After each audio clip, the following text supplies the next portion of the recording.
Hey everyone, and welcome. If you've ever been curious about those mysterious and, let's be honest, beautifully illustrated cards called tarot, you are in exactly the right place. In the next few minutes, we're going to break down this ancient practice and show you how it can be a really powerful tool for your own insight. So, let's jump right in. So when most people think of tarot, the first thing that pops into their head is fortune telling, right? You think of crystal balls, spooky predictions about your love life, or if you're going to win the lottery. And yeah, while that's a super common idea, it's not really the whole picture, not by a long shot.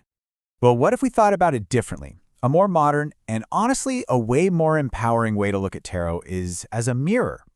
It's a tool for self-reflection that helps you get a handle on your current situation, the energies, the challenges, and the opportunities that are happening in your life right now. So it's not really about some fixed, unchangeable future. It's all about exploring the paths that are open to you. And get this, the history of tarot has nothing to do with telling the future at all. The cards were actually created back in 15th century Italy to play a super popular card game. Knowing that kind of takes some of the spooky mystery out of it, right? At the end of the day, it started as just a deck of cards that's evolved over hundreds of years. All right, so let's get down to brass tacks. What's actually in a tarot deck? We're going to break down its structure so you can get to know all the moving parts. Okay, so your standard tarot deck has 78 cards. Simple enough. But these cards are split into two really different groups, and each one tells a totally different kind of story. So first up, you've got the major arcana. There are 22 of these cards. Think of them like the blockbuster movie moments of your life, the huge life lessons, the big turning points, the major plot twists. Then you have the minor arcana, all 56 of them. And these guys are more about the day-to-day stuff, the little scenes that make up the whole film. Okay, so check this out.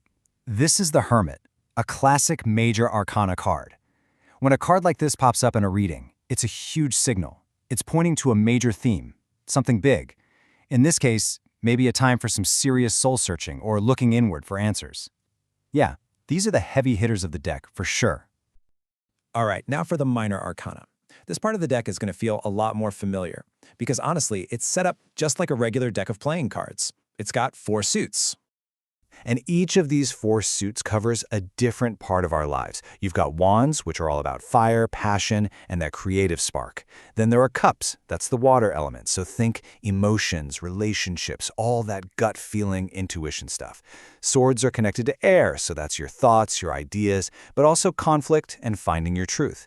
And finally, you have pentacles, which are tied to the earth. This is the tangible stuff, money, your job, the physical world around you. All right, so now we know what the deck's made of. Let's get to the fun part. How do you actually do a reading? Because believe me, how you start is pretty much everything. Okay, listen up, because this is probably the most important thing I'm going to say. The quality of your reading comes down to the quality of your question. A really good, thoughtful question will open the door to amazing insights. A bad one, well, it's just going to leave you confused.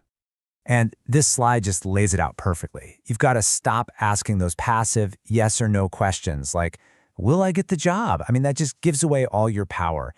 Instead, you want to flip it. Ask something empowering, something open-ended like, how can I put myself in the best position to advance my career? Or what can I learn about my connection with this person? See the difference? It's a total game changer.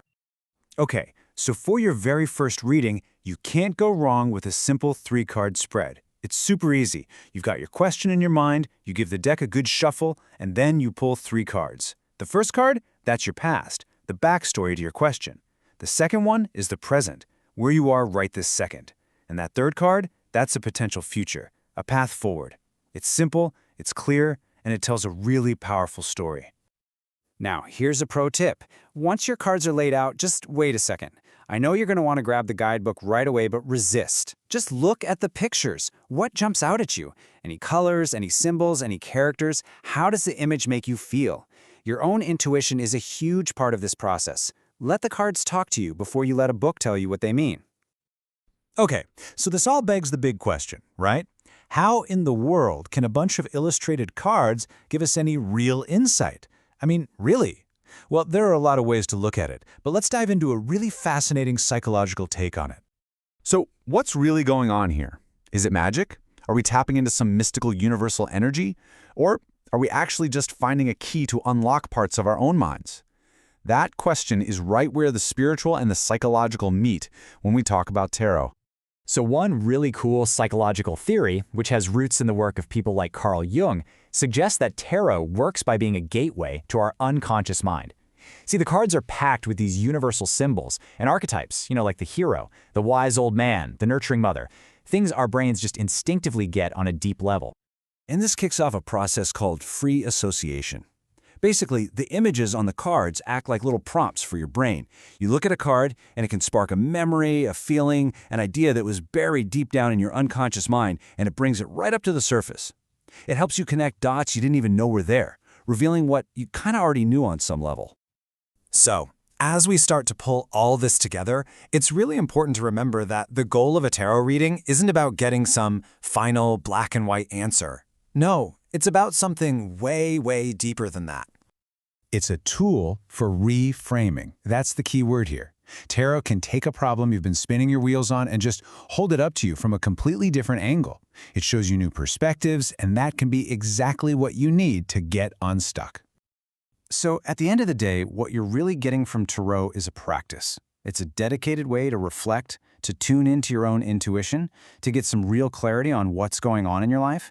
And maybe most importantly, like we talked about, it teaches you how to ask better, more powerful questions about your own journey.